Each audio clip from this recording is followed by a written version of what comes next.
Salut! Eu sunt Dorina. Ne aflăm în bucătăria mea personalizată creată de Bismobile Kitchen. Astăzi vom pregăti geleu din vin spumant și cremă de frișcă. Într-un bol adăugăm gelatina cu 60 de ml de vin spumant. Amestecăm ingredientele împreună și lăsăm pentru 10 minute să se umfle. Într-o cratiță adăugăm zahărul, ibiscusul uscat și vinul spumant rămas. Amestecăm ingredientele împreună. Din moment ce dă în clocot, luăm de pe foc. După ce a început a clocoti, luăm cratița de pe foc și lăsăm un minut să se răcească. Adăugăm gelatina și amestecăm până se dizolvă.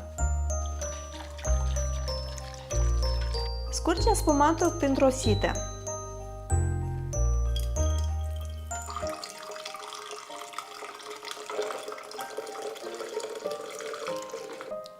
Turnăm viitorul geleu în cupe, pahare sau boluri.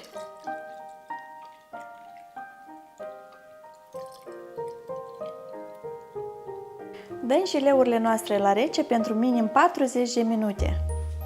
Pentru cremă, într-un vas adăugăm frișca foarte rece, zahărul pudră și adăugăm semințele de la 1/3 de păstaie de vanilie.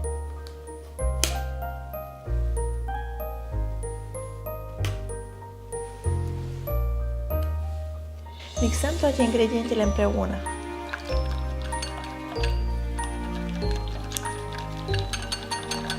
Scoatem geleurile și servim cu crema pregătită mai devreme.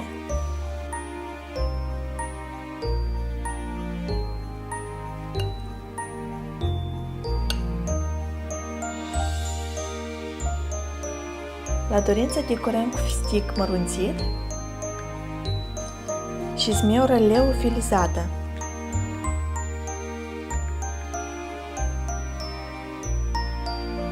Pentru mine gătitul acasă a devenit mai deosebit datorită celor de la Bismobile Kitchen.